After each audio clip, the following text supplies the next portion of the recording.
Hey there, Sagittarius. This is going to be for Sagittarius, Sun, Moon, or Rising sign. And we're just going to do the Celtic cross, so let's just dive right in. I'm going to take a look at your energy at the center. Ooh, Taurus got this card as well, the High Priestess. And this is really about you tapping into your intuition, right? This is you, like,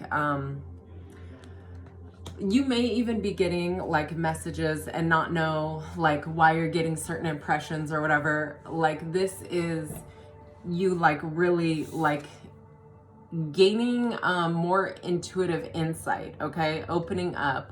Like, I feel like you're able to make contact, whether or not you're aware of that. This is really, this energy is, you're tuning in with spirit, okay? And you're getting messages, like divine messages. And it actually might be a little, the High Priestess is also sort of like about secrets or not things unseen or unknown.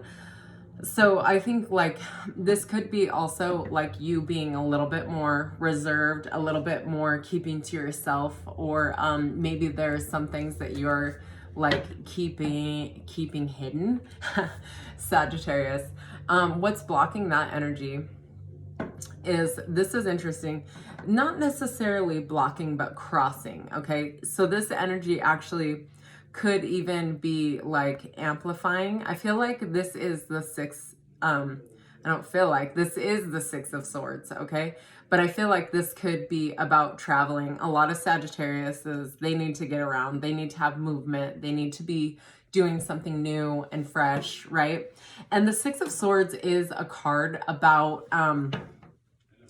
not being attached to outcome and like really just kind of going to calmer shores. It's about like moving and like releasing the past, right? Six of Swords in the Thoth deck is about perfect mind-body alignment, mind-body spirit alignment, okay? And it's also called the Science card. And the reason why it's called the Science card is because you are, it's sort of when you're trying new things without being attached to the outcome. So that's where I feel like your energy is at right now.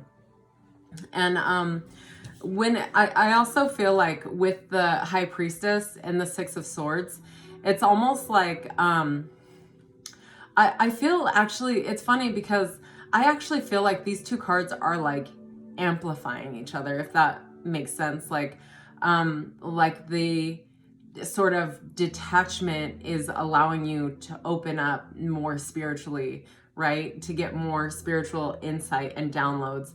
It's like releasing of material things is sort of how it feels. Is like lightening your load in some ways. And then your spiritual influence. And now I want to say this came in reverse, because Eight of Swords. Eight of Swords is about like holding your own self back, imposter syndrome, scared to move forward and stuff. It did come in reverse. So it actually feels like, to me, really, you're not afraid to move forward. You're willing to jump in. But it is showing up still. So I do have to say that that is something that you have dealt with. And it's something that you could be susceptible to. So I'd really watch your thoughts right now and be aware. It doesn't feel like you're holding yourself back. But it is sort of, it's almost like, I get the impression that you fight the urge to hold yourself back. Like, you are aware of when you are doing it. Like the negative self-talk, making up excuses for why you can't do something, things like that. What's keeping you grounded is the Justice card. Karma, right? Things balancing out. This could also represent legal issues. This is Libra's Major Arcana card, if that's relevant at all, but it is sort of like this balance. And even more, just because you have the High Priestess and the Justice card, and those are both two Major Arcana cards, it actually feels like this is, because this is what grounds you, right? This Justice card. And then the High Priestess is your energy, but it's almost like And I feel like even with this, this reflection here, it's almost like, it feels like almost like a gateway to me, if that makes sense.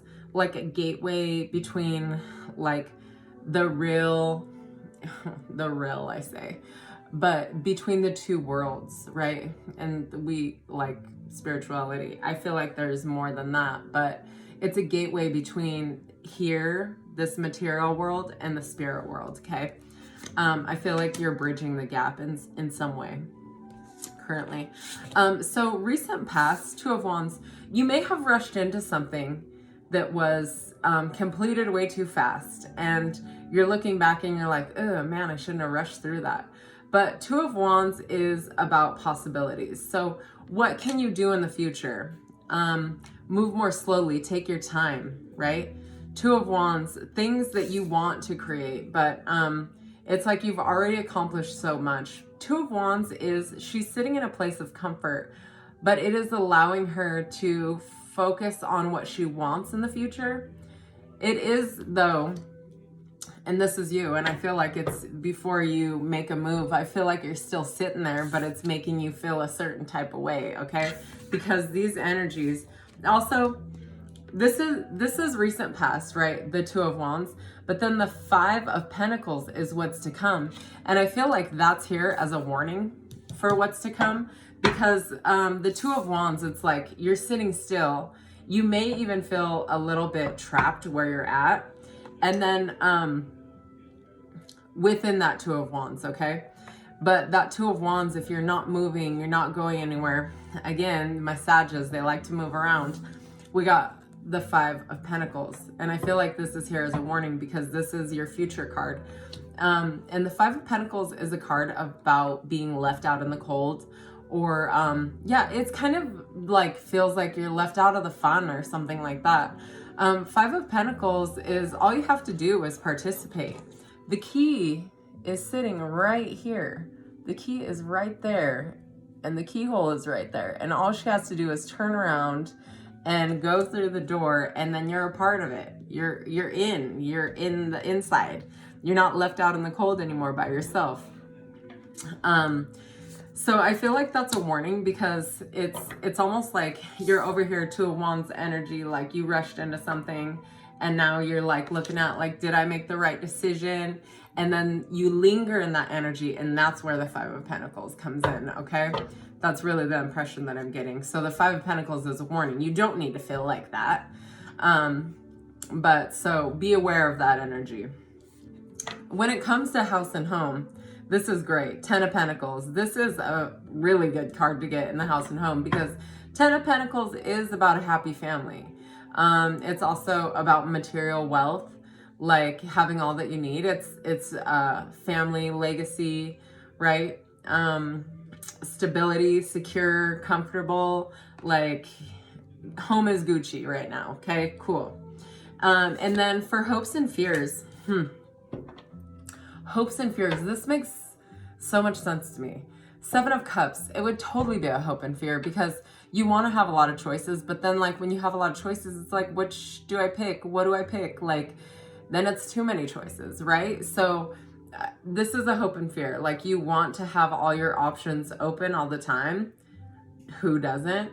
But then it's like, wait, which one now, right? Sometimes it's better to have just one or two options, where it's like easier to make a decision, where with the Seven of Cups, it's like you have a lot of choices, but now you don't know what to pick. And then there's so like weighing the pros and cons and everything else.